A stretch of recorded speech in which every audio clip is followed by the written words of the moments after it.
Entonces, siempre con el tema de la ley de Gauss, vamos a ver. Tengo este documento en el cual voy a mostrar algunos ejemplos relacionados con el tema de flujo. Bueno, algunas cosas ustedes ya las manejan muy bien, ¿verdad? Es bastante básico. En las líneas de campo eléctrico, por ejemplo, de cargas puntuales, sabemos de que nacen en una carga positiva y convergen hacia una negativa, ¿verdad? Y también sabemos cómo es el campo eléctrico de una carga puntual. Bueno, entonces, cuando hablamos de flujo tenemos que definir una superficie, ¿verdad? Lo que pasa que puede ser una superficie abierta o cerrada. Cuando son superficies cerradas, es cuando estamos hablando de la ley de Gauss, ¿verdad?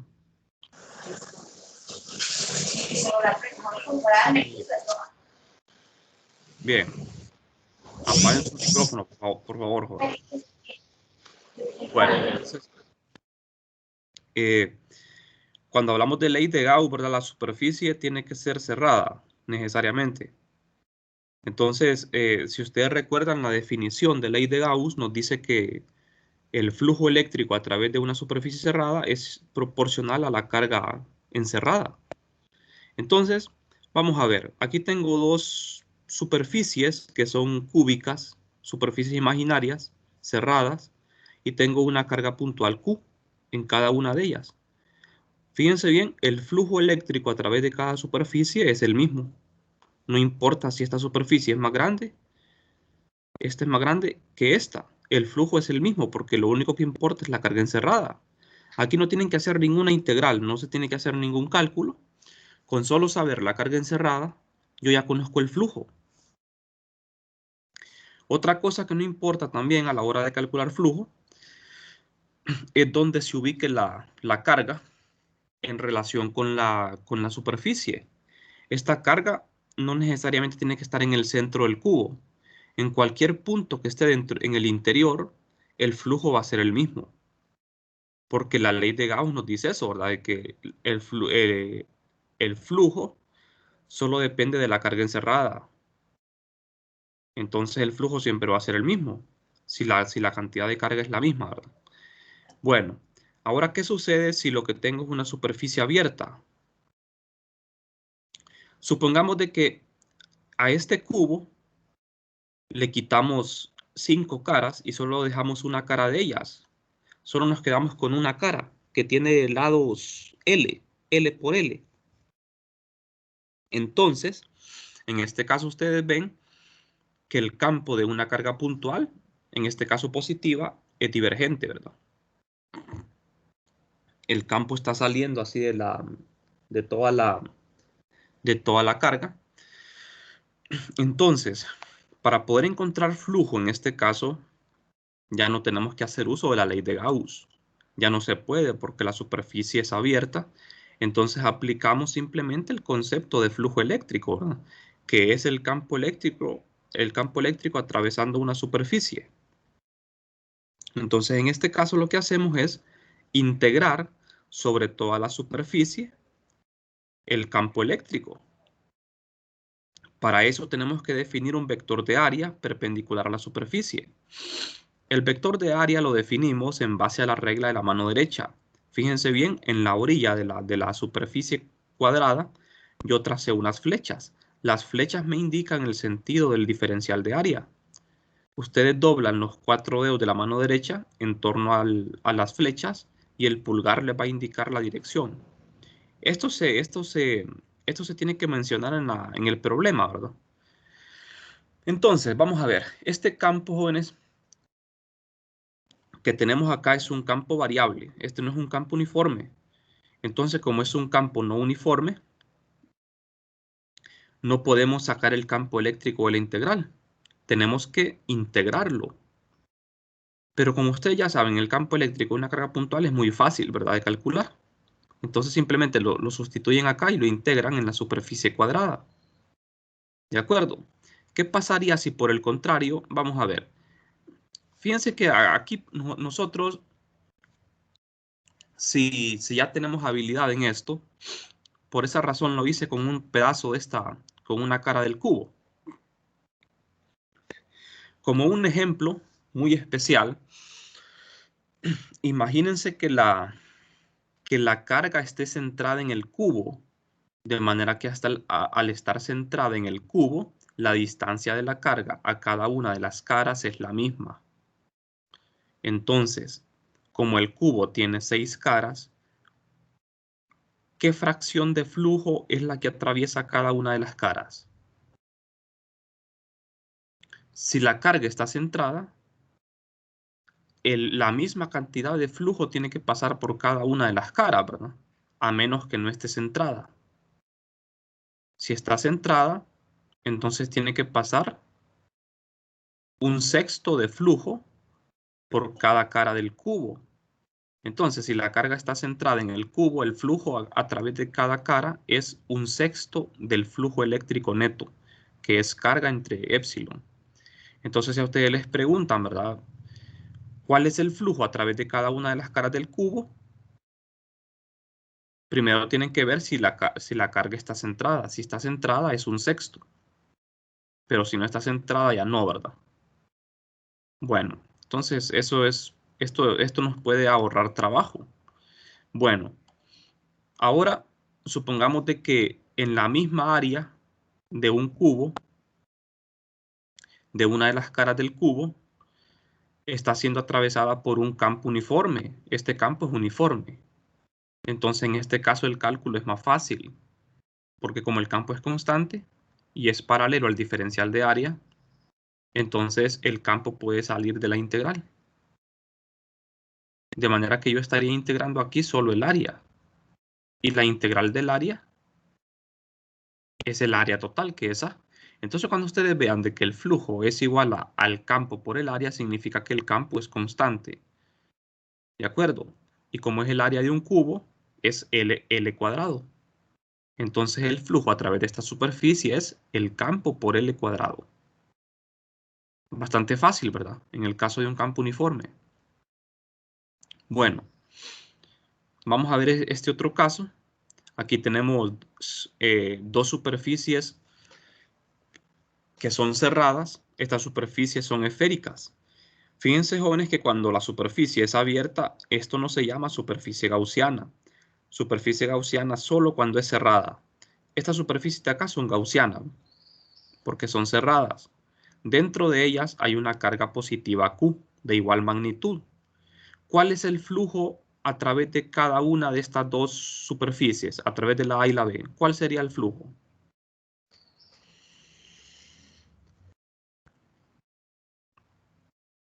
Aquí la carga está centrada y aquí no. ¿Cuál es el flujo a través de cada una de las caras? Quiero decir, de las superficies.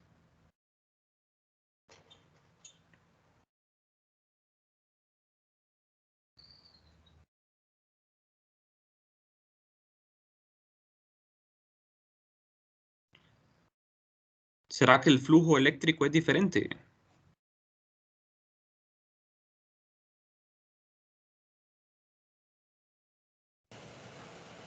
Es el mismo para los dos casos. Es el mismo, ¿verdad?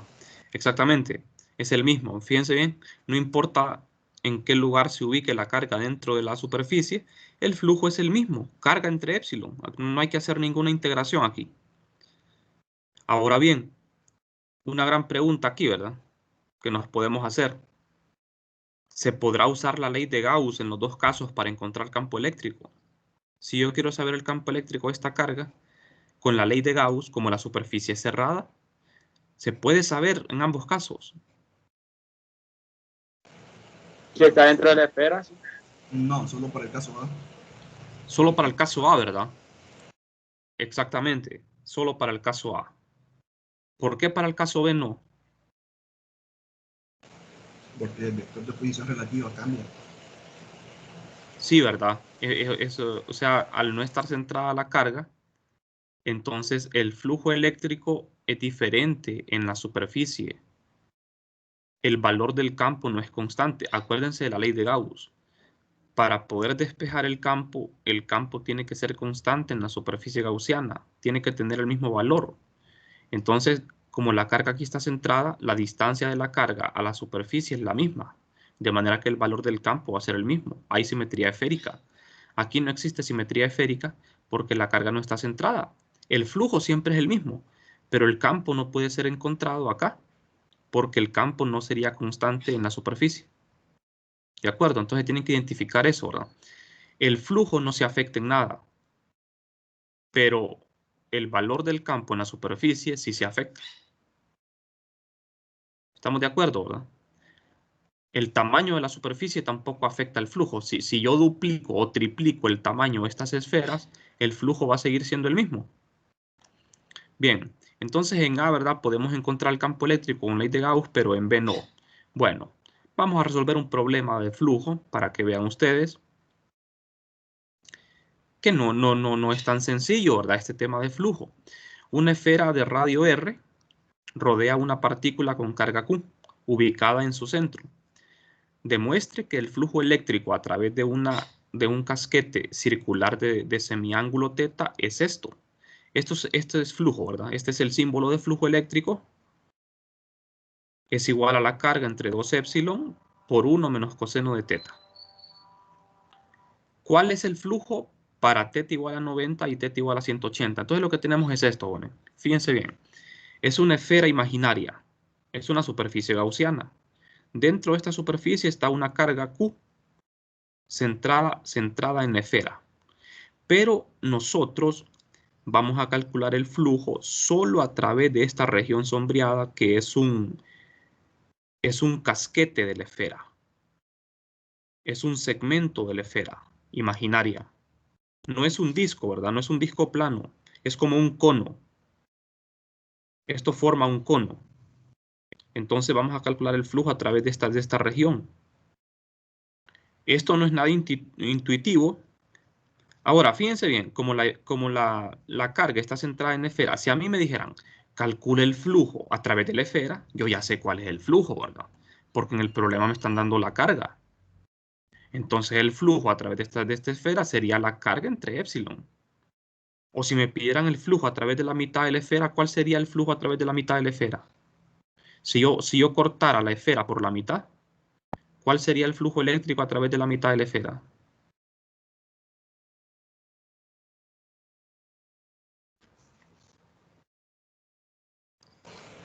Sería el mismo.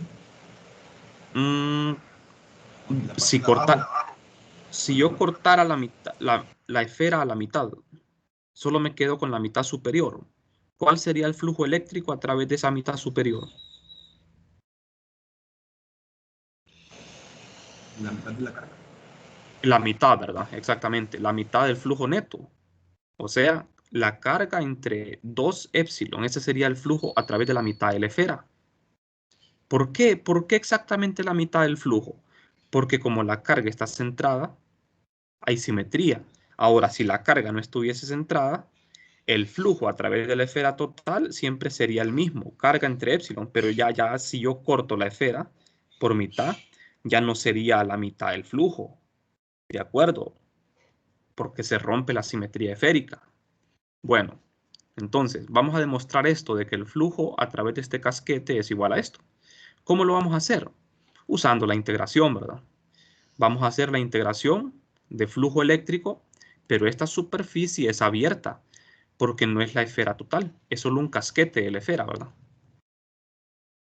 La esfera tiene radio R y el eje Z forma un ángulo θ con uno de los lados de este casquete. Bueno, entonces, acá tenemos una figura, tenemos la carga, R, que es la distancia, ¿verdad?, hasta el casquete. Colocamos el diferencial de área en el casquete de la esfera. Esta es mi superficie imaginaria en la que voy a calcular el flujo. Primero, yo ya sé quién es el campo de una carga puntual. Esta carga es puntual. El campo de una carga puntual es esto. ¿De dónde sale esto? Bueno, esto ya lo hemos hecho en clase, ¿verdad? Ya se lo expliqué en clase. Para una carga puntual, el campo es simplemente esto. Y este campo es uniforme en toda la superficie de la esfera. Es uniforme. ¿Por qué es uniforme este campo en la superficie? Porque la esfera está centrada. Entonces el valor de este campo es el mismo en cada punto de la esfera. Y en el casquete también es uniforme. Vale lo mismo. Eso me está ofreciendo una gran facilidad, ¿verdad? El diferencial de área en el casquete de la esfera es exactamente un diferencial de área para una esfera, cuyo vector normal es R unitario. Entonces, el radio de la esfera al cuadrado por seno de teta de teta de phi. Este es el diferencial de área. ¿Qué voy a hacer entonces? Vamos a integrar. Sustituyo el campo y sustituyo el diferencial de área. Estamos integrando en coordenadas esféricas, ¿verdad? Voy a integrar en teta y phi, en teta de 0 a teta y en phi de 0 a 2pi. Fíjense bien, en teta voy de 0 a teta. Es una coordenada esférica. Generalmente teta va de 0 a pi, ¿verdad? Pero en este caso va de 0 hasta el ángulo teta. Entonces, la integral me quedaría así, planteada, ¿verdad? Se cancela r cuadrado. De hecho, fíjense, jóvenes, que el campo puede salir, ¿verdad? Este campo yo lo puedo sacar de la integral. Porque como es constante en todo el casquete, no hay necesidad de que quede aquí adentro el campo, ¿verdad? De modo que carga entre esto sale, es constante, me queda seno de teta de phi. La integral de phi es 2pi y la integral del seno de teta es menos coseno de teta. Esto se integra y produce esto.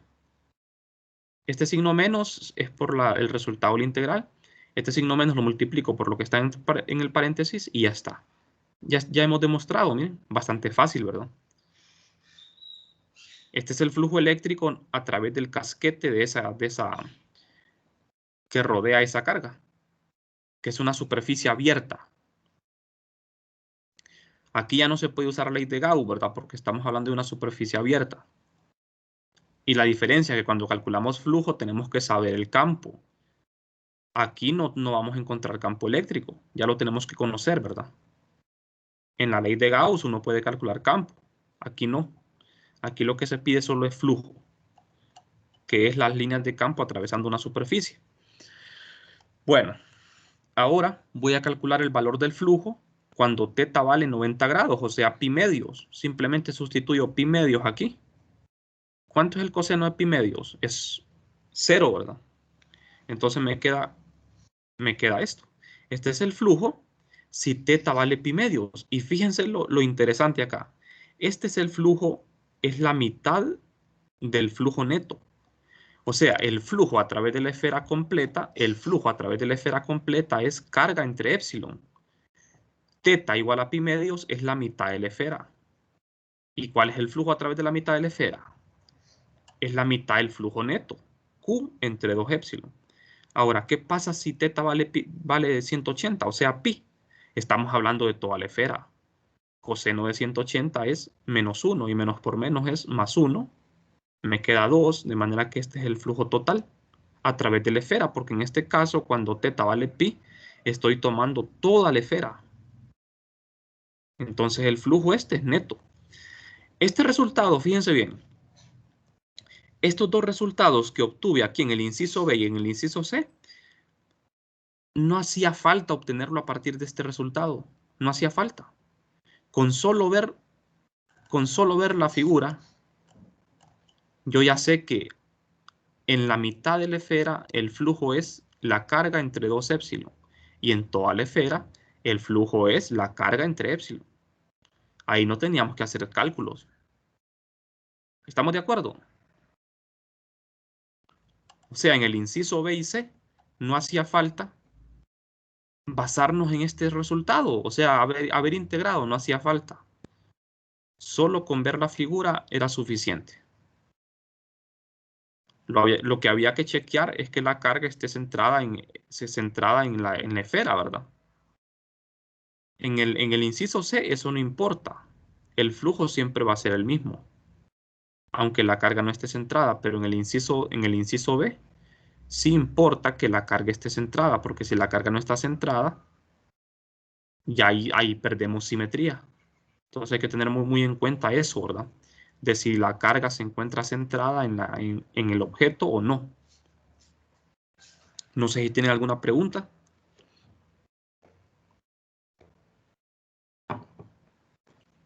Bueno, entonces vamos a continuar. Vamos a ver otro problema de flujo. Este problema es un poquito más difícil porque aquí el campo ya no va a ser uniforme. Tenemos una carga puntual Q localizada sobre el eje de un disco de radio R a una distancia B del plano del disco. Demuestre que en el caso de que una cuarta parte del flujo eléctrico de la carga pasara a través del disco, R sería igual a la raíz de 3 entre B. Este es un problema demostrativo también. No me interesa tanto hacer la demostración, lo que me interesa es calcular el flujo para que ustedes más o menos tengan una idea. Aquí es un problema muy parecido al anterior, solo que esta vez es más difícil. Tengo una carga Q puntual y tengo un disco plano. Este es un círculo, no es un casquete, es un disco plano y está siendo atravesado por el campo eléctrico de esta carga. ¿Cuál es la gran diferencia entre esto y lo que tenemos acá con el casquete? La diferencia es que este campo de la carga, el campo no cambia. En el problema siguiente, el campo sigue siendo esto, porque es el campo de una carga puntual y es radial. Pero ¿cuál es la gran diferencia? Que aquí es un casquete. Es un segmento de esfera, de manera que este campo era uniforme en todo este casquete. Valía lo mismo. Lo podíamos sacar de la integral. ¿Estamos de acuerdo, verdad? Ahora, este campo eléctrico, que también es el mismo en este problema, porque es una carga puntual, ya no es uniforme en este disco plano. ¿Por qué no es uniforme? Porque la distancia de la carga a todos los puntos del disco no es la misma. No sé si se dan cuenta de eso, ¿verdad? La distancia de esta carga a este disco va variando. La distancia menor es B, porque B es la distancia de la carga al centro. Pero ¿cuál es la distancia de la carga a los demás puntos? A un punto que está en la orilla ya no es B, es mayor que B, ¿verdad? Entonces, como la distancia de la carga a este disco es variable, no es la misma, entonces el campo tampoco va a ser el mismo. ¿Estamos de acuerdo, verdad? Mientras que en el casquete, como el casquete era el segmento de una esfera, la distancia de la carga al casquete era la misma, entonces el campo iba a ser el mismo. Esa es la dificultad que tenemos acá. Hay dos maneras de resolver este problema. Hay una manera que es un poquito complicada y una manera que es más fácil, ¿verdad? Vamos a ver, entonces. Nosotros tenemos que calcular el flujo eléctrico primero y después hacemos la demostración, ¿verdad? Primero calculamos el flujo. Sabemos de que el campo de una carga puntual es esto. Es el mismo campo, ¿verdad? Aquí olvidé el cuadrado, es R cuadrado aquí abajo. En la dirección radial, este campo está en coordenadas esféricas. Siempre el campo de una carga puntual o de una esfera se da en esférica, ¿verdad? Y tenemos el diferencial de área en el disco. Ahora bien, este problema lo podemos resolver de esta forma, que es un poquito tal vez tedioso, ¿verdad? No es la mejor manera de hacerlo. Entonces tenemos que aprovechar la geometría aquí. Vamos a elegir una pequeña faja. Esto que ven en rojo es una pequeña fajita, franja, de grosor D de Rho. Y está localizado a una distancia Rho del centro del disco. Olvidémonos de la carga, ¿verdad? Estamos hablando del disco nada más. Esta franja roja se encuentra a una distancia Rho y tiene un grosor D de Rho. Vamos a suponer de que en toda esta pequeña franja roja el valor del campo es constante. ¿Y qué vamos a hacer? Vamos a integrar sobre todo el área del disco desde 0 hasta R. R es el radio del disco, entonces vamos a integrar de 0 a R para abarcar todo el disco. O sea, por eso elegimos una pequeña franja, ¿verdad? Porque el disco está formado por un montón de franjas desde el origen hasta el radio. Entonces, aquí tenemos un triángulo rectángulo, miren. Este lado es B, que es la distancia de la carga hasta el centro del disco. Este lado sería ρ y este lado le ponemos R. Este lado sería un R arbitrario, que es el mismo R que aparece aquí en el campo, ¿verdad? Nada más que está al cuadrado aquí. Y teta es un ángulo que también nosotros lo inventamos, ¿verdad? Esta coordenada teta y R nosotros la ponemos aquí. El problema no nos da esas cantidades, ¿verdad? Entonces, el área de la cinta roja es un diferencial, ¿verdad? De área. Es un diferencial, D de A. Es 2pi por ρ por D de ρ. Ustedes yo creo que en las físicas anteriores ya han hecho problemas así, ¿verdad? Donde tienen que integrar, eligen una pequeña región diferencial y luego suman sobre toda la región. Entonces aquí, el área de esta pequeña franja es el perímetro 2pi por ρ. 2pi por ρ es la circunferencia, ¿verdad? Si multiplico esa circunferencia por el grosor D de ρ, obtengo el área de esa franja roja, que es D de A. ¿Qué voy a hacer ahora? Ahora lo que voy a hacer es lo siguiente. Hago el producto punto del campo con el diferencial de área. Por definición de producto punto me queda esto. Magnitud de E, magnitud de DA y coseno de teta, que es el ángulo entre ellos. O sea, el DDA es perpendicular al disco, ¿verdad? El diferencial de área. Y el campo va en esta dirección formando un ángulo teta con el DDA. ¿De dónde sale ese ángulo teta? Es este mismo ángulo. Fíjense bien, de la carga a la franja, el campo es radial, ¿verdad? El campo va así, ¿ve? De manera que está formando un ángulo teta con el diferencial de área. Entonces, ahora nos fijamos en el campo. La magnitud del campo es esto. Está en coordenadas esféricas. Pero ¿quién es R? R es esta distancia, ¿ve? De la carga hasta la franja. R se obtiene con trigonometría, teorema de Pitágoras. R es la hipotenusa, es igual a b cuadrado más ρ cuadrado, donde b es una constante, ¿verdad? Entonces, el coseno de teta, este coseno que aparece acá en la integral, en la definición de producto punto, lo tengo que escribir también en términos de las cantidades geométricas, ¿verdad? Coseno de teta es b entre r. ¿De acuerdo? Coseno es lado adyacente entre hipotenusa r. Así me queda, de manera que r es esto. Sustituyo todo esto en la integral. Fíjense que el campo no es constante, no puede salir de la integral, tiene que ser integrado. Sustituyo coseno, que es esto, y sustituyo el campo, que es esto. Y el diferencial de área. Aquí la integral es simple de una sola variable. Ustedes dirán, esto no tiene sentido porque es sobre una superficie que estamos integrando, es una integral doble. Lo que pasa que con este método, por eso no aconsejo este método. Este método tal vez es un poquito más complicado, ¿verdad? Ustedes ven que me queda una integral de una sola variable porque aquí ya incluí la integración en phi, que es 2pi.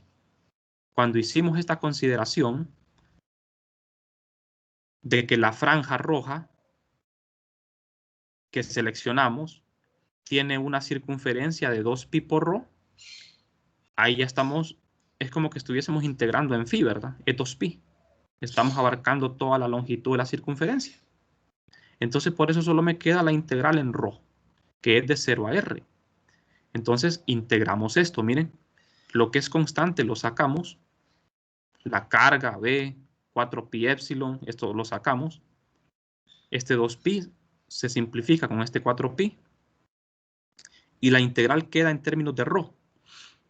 Me queda 3 medios, ¿verdad? Este término a la 3 medios, porque esto por esto es a la 3 medios. Esta integral la pueden ver en las tablas. Da esto. Esta es la integral indefinida, ¿verdad? La evaluamos de 0 a r. Al evaluarla de 0 a r me queda esto. Y simplificando, llegamos a esto. Este es el resultado final. Este es el flujo eléctrico. Este es el flujo eléctrico a través de ese disco. No sé si tienen alguna pregunta. Calcular flujo es más difícil que calcular campo eléctrico, ¿verdad? Con la ley de Gauss. Recuerden que el concepto de flujo no es propio de la ley de Gauss. El concepto de flujo es independiente de la ley de Gauss. La ley de Gauss se basa en el concepto de flujo. Lo que pasa es que la ley de Gauss exige que la superficie sea cerrada, mientras que el concepto de flujo no exige que la superficie sea cerrada. ¿De acuerdo? O sea que el concepto de flujo eléctrico es independiente de la ley de Gauss. No tiene que ver, ¿verdad?, con la ley de Gauss. La ley de Gauss está basada en el concepto de flujo. Pero este tema, sí, ¿verdad? Digamos, calcular flujo es mucho más difícil que utilizar la ley de Gauss, ¿verdad? Porque en la ley de Gauss tenemos la ventaja de que el flujo es la carga encerrada y punto, ¿verdad? Pero como en estas superficies no hay carga encerrada, aquí no hay carga encerrada. Entonces, el flujo lo tenemos que calcular integrando el campo eléctrico en el área. No queda de otra, ¿verdad? Bueno, entonces, este es mi resultado. ¿Y qué voy a hacer ahora con este resultado? Voy a hacer la demostración que me están pidiendo. Me dicen, demuestre que en el caso de que una cuarta parte del flujo eléctrico de la carga pase a través del disco, R es igual a raíz de 3 por B. O sea, ese flujo que yo obtuve es el flujo a través del disco. Pero, ¿qué pasa si ese flujo fuese la cuarta parte del flujo total? O sea, la cuarta parte del flujo eléctrico de la carga. Entonces, el valor de R tendría que ser igual a esto. A lo que se refiere esa pregunta es, si tuviésemos una superficie cerrada, una esfera, una superficie cerrada, ¿verdad?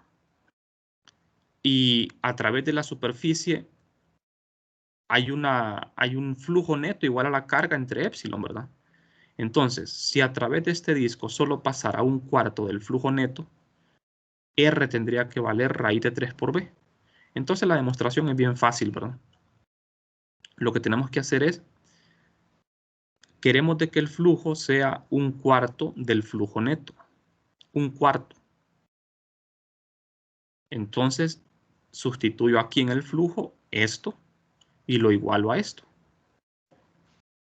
Porque queremos de que el flujo sea un cuarto del flujo neto. Entonces, al igualar esto, despejamos para R.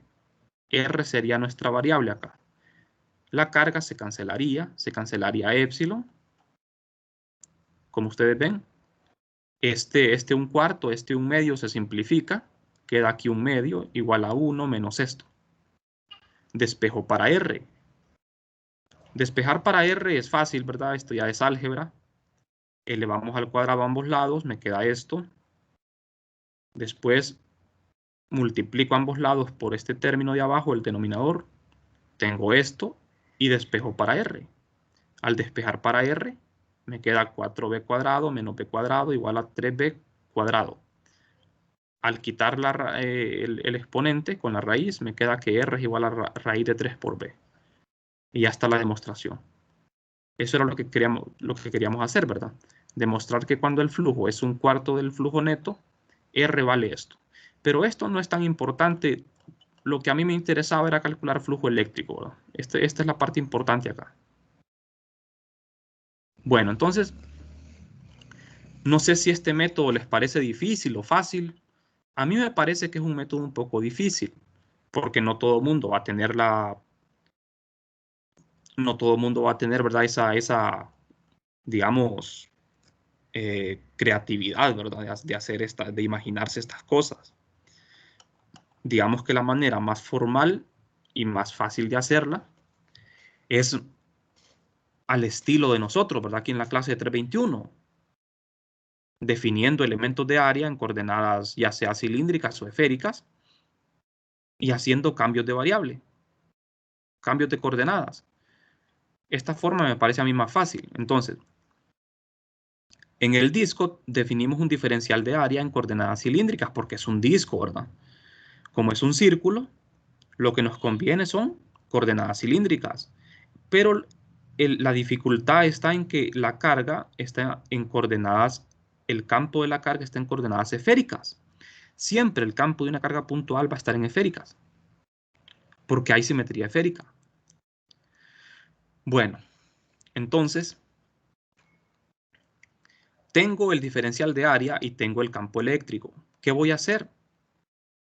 Simple, hacer la integral de flujo. Pero me tengo que fijar, ¿verdad?, en ese detalle que tengo acá.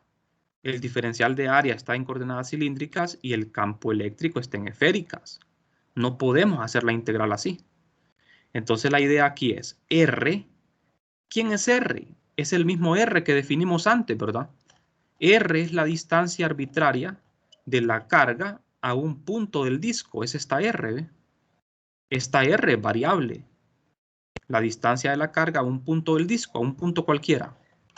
Entonces, esa R que aparece en el campo está en coordenadas esféricas, lo debemos pasar a cilíndricas.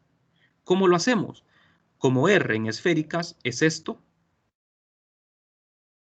x cuadrado más y cuadrado es ρ cuadrado. Ya está en esféricas. Porque ρ y z son coordenadas esféricas, solo que me tengo que fijar en algo importante. Z, en este caso es B, es la distancia de la carga al centro del disco. El eje Z coincide con esta línea, ¿verdad? Entonces, Z vale B, es la constante. De manera que ya esto está en cilíndricas. Ahora, el R unitario también tiene que estar en cilíndricas. ¿Cómo lo pasamos a cilíndricas? Esto lleva un poco de trabajo, ¿verdad? Porque no hay manera de pasar directamente de esféricas a cilíndricas. El vector R en coordenadas cartesianas es esto, X, Y, Z. Entonces, lo que podemos hacer es esto, sustituir este vector unitario R acá, en el campo, pero para no hacer tanto trabajo, como nosotros nos fijamos de que al integrar está el producto punto del campo con el diferencial de área. Al hacer el producto punto del diferencial de área con E, solo importa Z.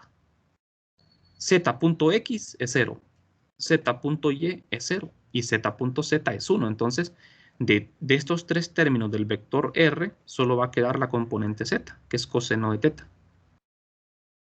De manera que al hacer el producto punto acá, solo me va a quedar esto, miren, el campo.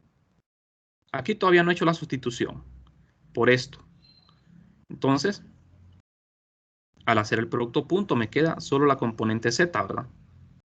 Z.z es 1, me queda ese coseno. Y como ustedes ven, la integral es la misma que hicimos antes. Aquí creo que olvidé, aquí es un cuadrado, jóvenes. Aquí creo que lo olvidé, ¿verdad? Olvidé poner ese cuadrado.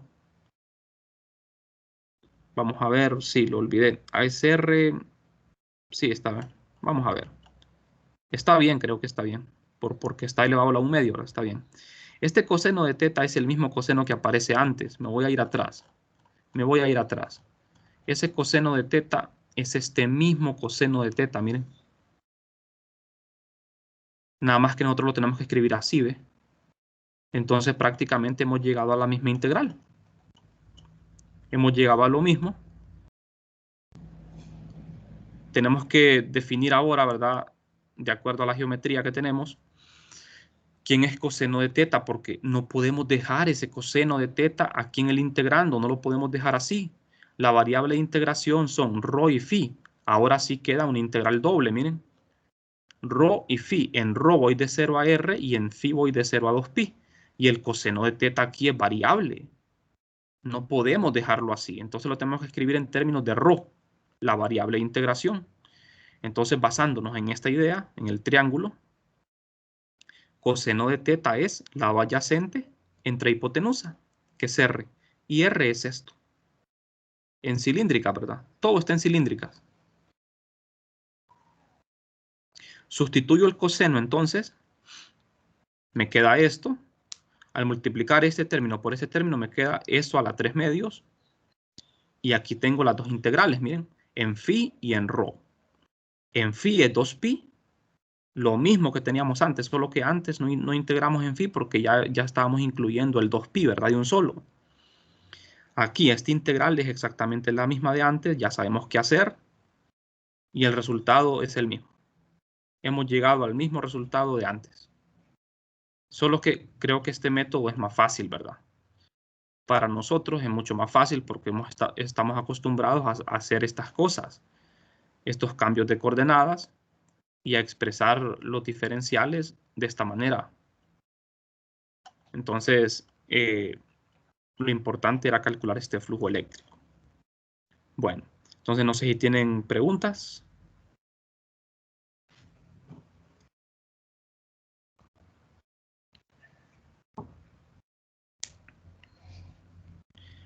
¿Está claro lo que hemos hecho hoy? Sí, licenciado. Bueno, entonces, espero, ¿verdad? Que esto les haya servido de algo. Como ven ustedes, ¿verdad? La ley de Gauss, ese tema no es tan fácil como la mayoría creen, ¿verdad? La mayoría piensan que la ley de Gauss es un método bien sencillo, bien fácil de entender, pero no es así, ¿verdad? Porque es un concepto bien profundo que se basa en lo que es el flujo eléctrico. Y flujo eléctrico a veces es bien difícil calcularlo. Como ustedes ven, ¿verdad? Calcular un flujo no es fácil, lleva su trabajo. En la ley de Gauss, la ventaja es que como la carga está encerrada en una superficie cerrada, el flujo eléctrico no lleva ningún trabajo, como ustedes ven, ¿verdad? En la ley de Gauss, como las superficies son cerradas, están encerrando carga, para calcular flujo no hay que hacer integrales, solamente dividir la carga entre épsilon. Eso es todo. Pero el problema se complica cuando la carga no está encerrada en una superficie. Ahí sí tenemos que integrar en la superficie, ¿verdad? Y tenemos que conocer el campo eléctrico. Entonces, eso es lo difícil, ¿verdad? De cuando una superficie es abierta. Eso nos lleva a un problema bastante complejo, ¿verdad? Bueno, entonces, espero que este repaso haya servido de algo. Y bueno, si tienen alguna pregunta, todavía es chance, ¿verdad? Con respecto a lo que hicimos hoy. No sé si hay dudas. Sí, tengo una duda, pero con el libro, porque veo que en Wagner no salen muchos ejemplos. Ajá, Entonces, con el ¿me libro. recomienda algún otro libro? Mire, problemas de flujo, creo que en el Wagner sí, ¿verdad? Efectivamente no hay muchos problemas, porque como el capítulo está dedicado a la ley de Gauss, solamente la ley de Gauss, ¿verdad? No al flujo eléctrico. Entonces lo que pueden hacer ustedes es buscar ejemplos en internet de cómo calcular flujo, en libros básicos, creo que en libros como Sadiku o tal vez en el Griffith, creo que hay ejemplos. Es que este tema definitivamente no le dan mucha relevancia porque se van directamente a la ley de Gauss, ¿verdad? Que considera superficies cerradas nada más. Entonces en una superficie cerrada, ¿verdad? El flujo es bien fácil de obtener. Pero bueno, ahí voy a ver cómo les puedo ayudar en dándoles bibliografía, ¿verdad? Para que puedan estudiar. Bueno, con respecto a lo de la guía que me han estado preguntando también, ¿verdad?